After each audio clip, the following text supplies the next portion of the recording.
Om Swastiastu.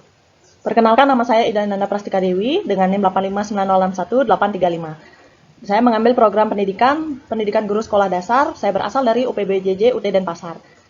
Sebelumnya saya berterima kasih juga kepada Bapak Ika Tutmani Astajaya selaku tutor pembimbing dalam mata kuliah Pendidikan Agama Hindu. Di sini saya berkesempatan membawakan materi etika susila dan praktik keagamaan di Pura. Adapun beberapa pembahasan yang akan saya bawakan pada materi kali ini seperti berikut. Untuk mempersingkat waktu, langsung saja kepada pengertian etika. Etika secara etimologi berasal dari bahasa Yunani, yaitu ethos, yang berarti watak kesusilaan atau adat. Dalam Kamus Umum Bahasa Indonesia diartikan sebagai ilmu pengetahuan tentang asas-asas akhlak atau moral. Etika atau susila dengan praktik keagamaan di Pura.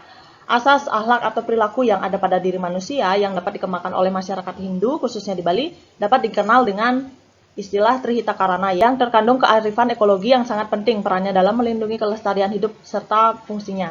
Tempat suci termasuk pura merupakan ruang publik yang merupakan pusat interaksi sosial dan budaya.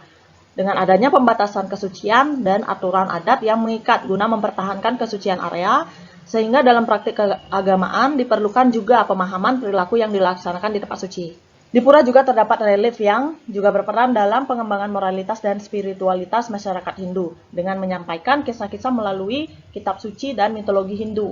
Relief di Pura juga berfungsi sebagai alat pendidikan yang esensial dalam mengenalkan nilai agama pada generasi muda serta memperkuat hubungan spiritual umat dengan ide Sang Hyang Widiwasa.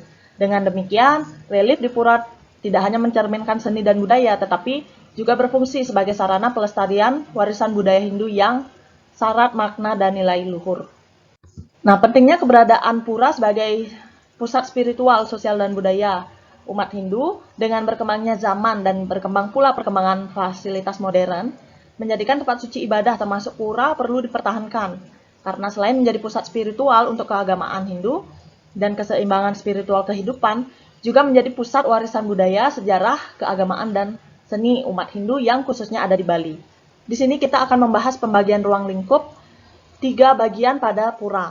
Utama mandala, bagian terdalam dari area tempat suci.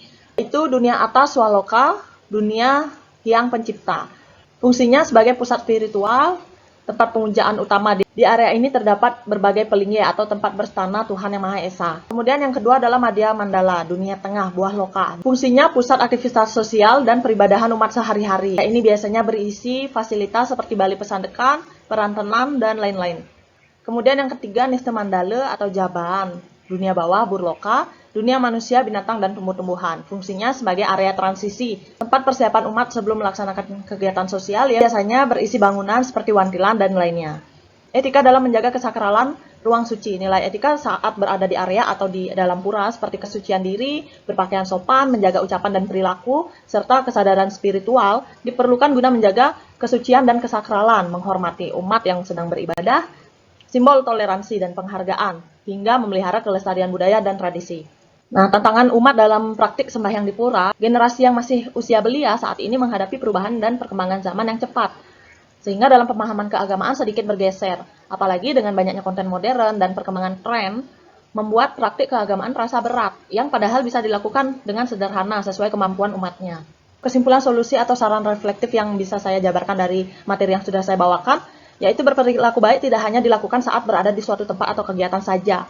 Berperilaku baik atau beretika dalam menjalani kehidupan sehari-hari juga diperlukan, yang salah satunya juga sarana untuk mendekatkan diri dan menyadarkan diri akan tujuan hidup Hindu, yaitu moksa. Dalam praktik keagamaannya, kesadaran individu harus terus diasah sebagai penunjang keseimbangan alam, serta dengan kentalnya budaya dan kesenian yang masih ada saat ini membuat praktik keagamaan masih bertahan walaupun zaman semakin modern. Akhir kata saya ucapkan terima kasih, mohon maaf apabila ada kesalahan penulisan, kesalahan penyebutan yang saya lakukan. Saya tutup dengan para mesanti. Om Santi Santi Santi Om.